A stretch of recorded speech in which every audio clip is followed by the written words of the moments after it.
ஒரு பழனியப்பன் இங்கே இருக்கிறார், இவரும் தாடி வச்சிருக்காரு. பக்கத்துல இன்னொரு பழனியப்பன் உட்கார்ந்திருக்கார், அவரும் தாடி வச்சிருக்கார். ஒரு தாடி பெரியாரிய கொள்கைகளை பேசுகிறது, ஒரு தாடி நபிகளாரின் பெருமைகளை பேசுகிறது. இந்த ஒரு பழனியப்பன் முஜாஹிதனாக மாறிய காரணத்தினால் அவர் தனது குடும்பத்திலிருந்து ஒதுக்கி வைக்கப்படுகிறார். அதை ஒருத்தர் தேர்ந்தெடுத்தான் அப்படின்றதுக்காகவே அவனை நாம ஒதுக்கி வைப்பது என்பது எந்த வகையிலும் நியாயம் இல்லை. பழனியப்பனுடைய தந்தையாரைத்தான் நான் பாராட்டுகிறேன். தன் பிள்ளையை எப்படி வளர்க்கணும் அப்படின்றது ஒரு உதாரணமாக ஐயா சின்ன கருப்பையா அவர்கள்.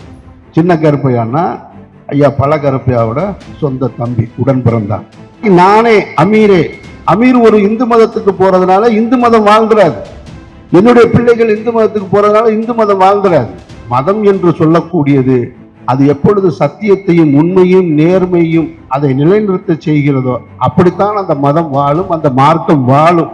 இப்ப கேட்பாங்க, உங்க வீட்டுல நீங்க எப்படி யாராவது போனா ஒத்துக்குறீங்களான்னு. ஒத்துக்குருவோம் தான், எங்க வீட்டிலேயே நடந்திருக்கு. நான் அடிப்படையில் ஒரு இஸ்லாமிய குடும்பத்தில் பிறந்திருந்தாலும் நானும் என்னுடைய குடும்பத்தார், என்னுடைய சகோதரர்கள் யாருமே எங்களுக்கு தெரிந்து இதுவரை எந்த மீலாது விழாவிலும் கலந்து கொண்டது கிடையாது. இந்த மீலாது விழா தான் முதல் மேடை. அண்ணன் அப்துல்லா சொன்னது போல மீலாது விழாக்கள் ஹராம் என்று சிலர் ஒதுக்கி வைத்து விட்டார்கள் என்று சொன்னார். அதற்கு காரணம் இருக்கிறது. காரணம் இல்லாமல் ஒதுக்கி வைக்கவில்லை. இது போன்ற ஒரு மத நல்லிணக்க விழாவாக பெரும்பான்மையான மீலாது விழாக்கள் நடைபெறாமல் போனதுதான் அதற்கு காரணம். இன்றைக்கு மீலாது விழா என்றால் நபிகளாரின் பெருமையை பற்றி சொல்வது, நபிகள் அவர்கள் இந்த சமூகத்திற்கு ஆற்றிய தொண்டை பற்றி சொல்வது, இந்த ஒட்டுமொத்த உலகத்தையும் ஒரு மாற்றி ஒரு புதிய கட்டமைப்புக்கு கொண்டு வந்தது என்கின்ற கருத்துக்களை சொல்வதிலிருந்து விலகி ஆடல் பாடல் நிகழ்ச்சிகளும் அனாச்சாரங்களும் அதிகம் மிகுந்துவிட்ட காரணத்தினால் மீலாது விழாக்கள் புறக்கணிக்கப்பட்டு கொண்டிருக்கின்றன. ஆனால் இதுபோல் ஒரு மீலாது விழாக்கள் நடத்தப்படுமானால் அதிகம் வரும் காலங்களில் எல்லா ஊர்களிலும் நடைபெறும் என்பது என்னுடைய திண்ணமான எண்ணம் என்பதை நான் இங்கே உணர்த்துகிறேன். இங்க நடக்கல, எங்க நடக்குது, அதை தவிர்த்துருவோம். அந்த விவாதம் இல்லை. இது பாத்தீங்களா, டக்குன்னு விவாதம் மேடையா மாத்த பாக்குறீங்க பாத்தீங்களா, அது இல்லை. கருத்தியலை முதல்ல ஒரு கருத்தை சொல்லும் போது கேட்கிற மனப்பக்குவம் வேணும். ஒரு கருத்தை ஒருத்தர் சொல்லும் போது முதல்ல காது கொடுத்து கேட்கணும். காது கொடுத்து கேட்க மறுத்ததன் காரணத்தினாலதான் இந்த விழாவே இங்க நடந்துகிட்டு இருக்கின்றதை நீங்க புரிஞ்சுக்கணும். அதாவது காரைக்குடி என்பது ஒரு பாரம்பரியம் மிக்க ஒரு ஊர். செட்டியார் சமூகம் என்பது ஒரு வரலாற்று சிறப்பு மிக்க ஒரு சமூகம். நான் அதை அதிகம் உணர்ந்தவன். காரணம், நான் ஒரு செட்டியார் பள்ளிக்கூடத்துல தான் படிச்சு வளர்ந்தவன். அந்த பண்பாடு, அந்த கலாச்சாரம் எல்லாவற்றையும் அறிந்தவன் நான். அவர்களோடு அதிகமாக பழக்கப்பட்டவன். அப்படி ஒரு செட்டியார் சமூகத்தில் இருந்த பழனியப்பன் என்கின்ற இரு பழனியப்பன்கள், ஒரு பழனியப்பன் இங்கே இருக்கிறார், இவரும் தாடி வச்சிருக்காரு. பக்கத்துல இன்னொரு பழனியப்பன் உட்கார்ந்திருக்கார், அவரும் தாடி வச்சிருக்கார். ஆனா இந்த ரெண்டு தாடிக்குமே வேற்றுமை இருக்கு. ஒரு தாடி பெரியாரிய கொள்கைகளை பேசுகிறது, ஒரு தாடி நபிகளாரின் பெருமைகளை பேசுகிறது. இந்த ஒரு பழனியப்பன் முஜாஹிதனாக மாறிய காரணத்தினால் அவர் தனது குடும்பத்திலிருந்து ஒதுக்கி வைக்கப்படுகிறார். அதுதான் இந்த விழாவின் முதல் புள்ளி. தொடக்கம் என்னன்னா, கிட்டத்தட்ட தான் வளர்ந்த, தன்னை தூக்கி வளர்த்த மாமா, அத்தை, சித்தப்பா, பெரியப்பா, அண்ணன், தம்பி உறவுகளிடமிருந்து முழுவதுமாக விலக்கி வைக்கப்பட்ட ஒரு காரணத்தினால் அவருக்குள்ள ஒரு ஏக்கம் இருக்கு.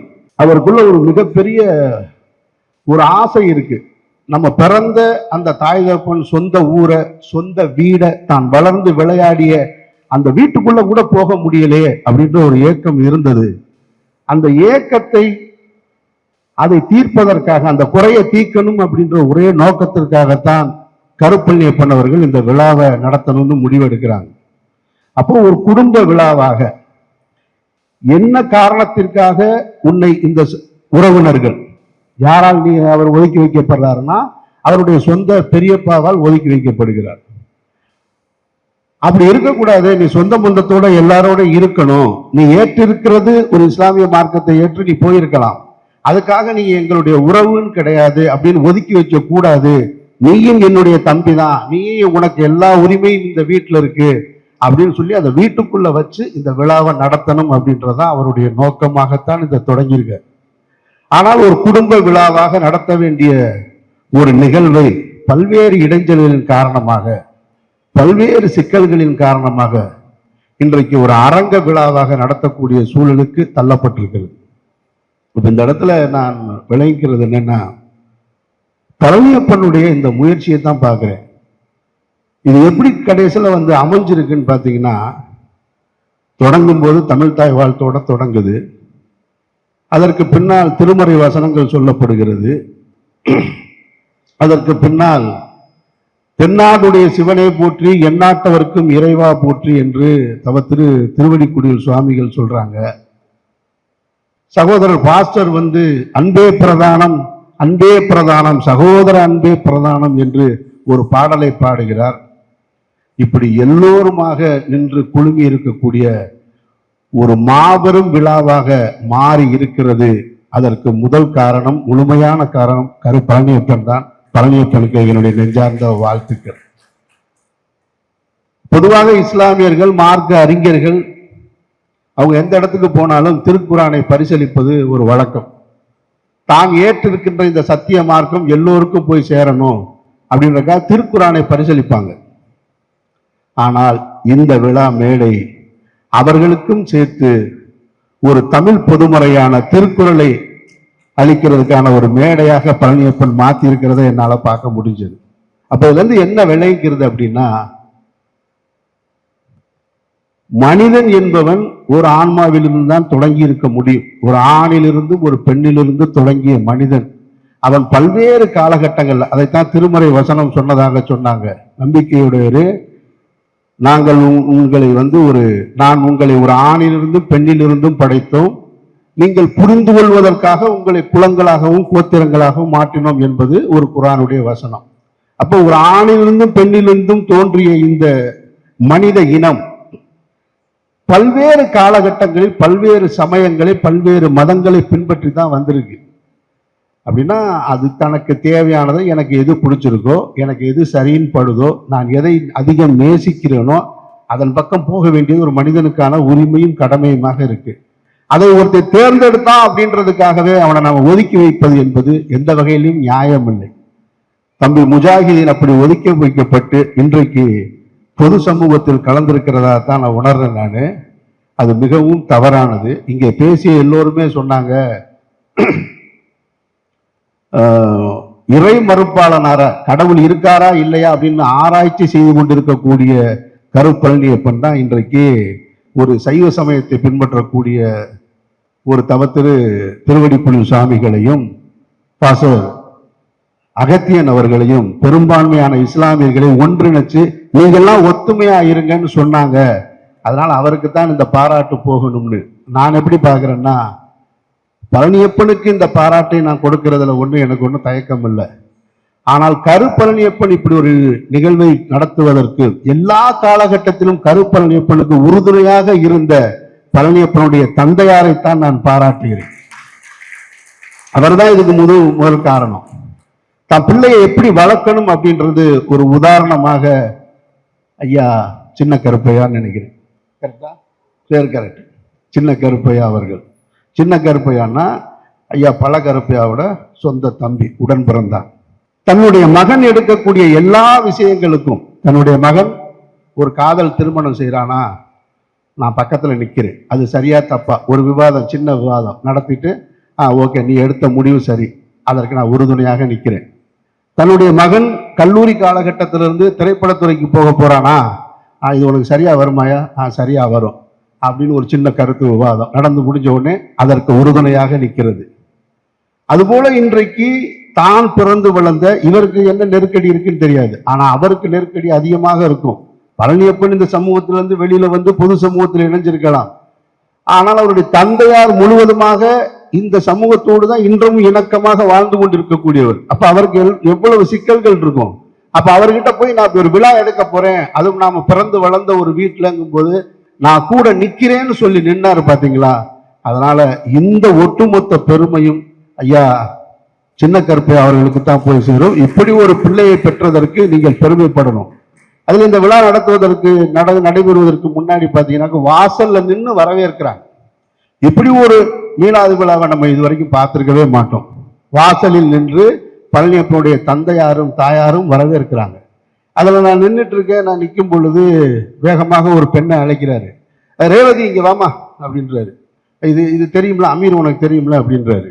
ஆனா அவர் ரேவதின்னு கூப்பிட்ட உடனே அங்க வந்து நின்னது ஒரு இஸ்லாமிய பெண். பார்க்கிறேன், என்ன ரேவதின்னு சொல்லிட்டு இஸ்லாமிய பெண்ணை காமிக்கிறாருன்னா அது முஜாஹிதினுடைய மனைவியார்.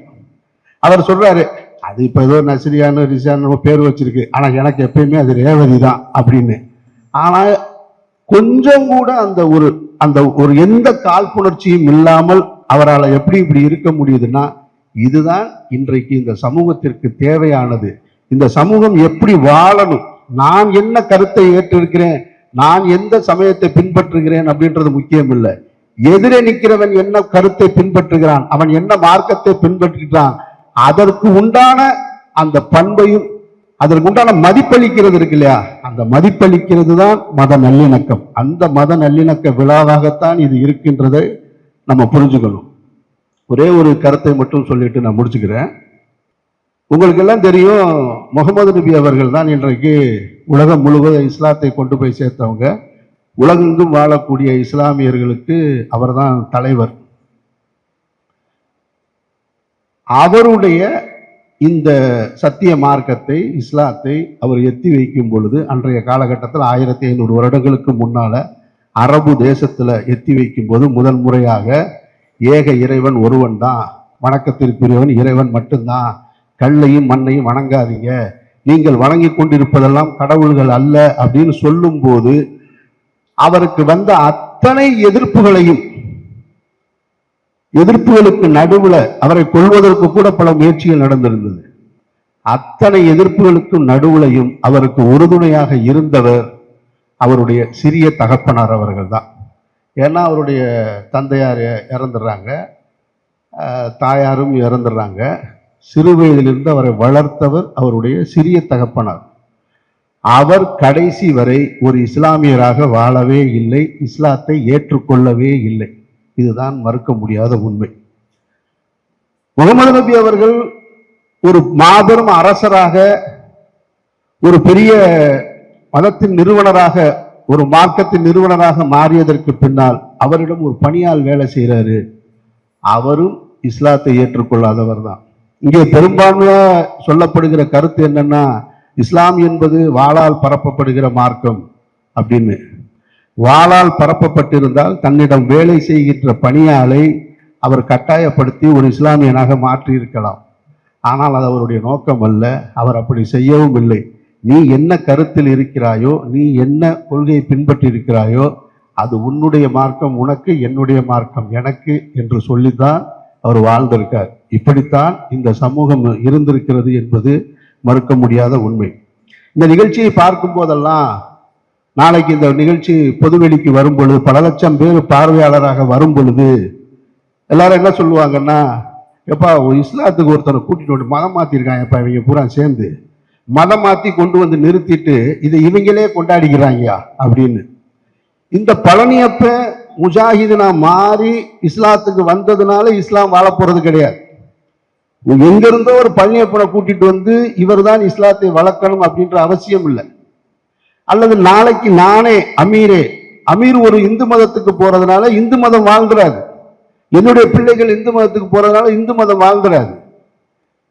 எந்த நீங்கள் வைத்திருக்கக்கூடிய கருத்து மதம் என்று சொல்லக்கூடியது, அது எப்பொழுது சத்தியத்தையும் உண்மையும் நேர்மையும் அதை நிலைநிறுத்த செய்கிறதோ அப்படித்தான் அந்த மதம் வாழும், அந்த மார்க்கம் வாழும். ஒரு முஜாஹிதினால வாழ்ந்துராது. அப்போ அவர் இஸ்லாத்தை ஏற்றிருக்கிறது அவருடைய மன நிம்மதிக்காகத்தான், இஸ்லாத்தை வாழ வைப்பதற்காக அவர் வரல. இதை புரிந்து கொள்ள வேண்டியது அவசியம். இப்ப கேட்பாங்க, உங்க வீட்டுல நீங்க அப்படி யாராவது போனா ஒத்துக்குறீங்களான்னு. ஒத்துக்குருவோம் தான், எங்க வீட்டிலேயே நடந்திருக்கு. என்னை தெரிந்தவர்களுக்கு, என்னுடைய அலைபேசி எண்ணுக்கு அழைப்பவர்களுக்கு என்னுடைய உதவியாளர் ஒருத்தவங்க போன் எடுப்பாங்க. அந்த பொண்ணு பேர் துர்கா. அவர் என்னுடைய ரத்த உறவு தான். அவர் வேறு ஒரு மார்க்கத்தை பின்பற்றி இருக்காரு. என்னுடைய சொந்த ரத்த உறவு. அவர் மாறிட்டார் அப்படின்றதுக்காக நாங்க யாவரையும் அவரை குடும்பத்தை விட்டு ஒதுக்கிலாம் வைக்கல. இன்றைக்கும் எங்களுடைய குடும்பத்துல எல்லோருமாக ஒரு உறவாகத்தான் இருக்காங்க. அவர் ஒரு எதை கடவுள் என்று நம்புகிறாரோ அதை பின்பற்றுகிறார். நாங்கள் எதை நம்புகிறோமோ அதை பின்பற்றுகிறோம். இப்படி வாழ வேண்டியது அவசியம் என்பதுதான் இந்த மத நல்லிணக்க விழா நமக்கு நடத்துகின்ற, அது உணர்த்துகின்ற பாடமாக நான் நம்புகிறேன். இந்த விழாவை நடத்துவதற்கு பழனியப்பன் எடுத்துக்கிட்ட முயற்சி, அவருக்கு ஏற்பட்ட சிரமங்கள், அவர் போய் யாருக்கிட்டையும் இப்படி ஒரு விழாவை நடத்துறதுக்கு சொந்த பணத்தை செலவழிக்கிறார்.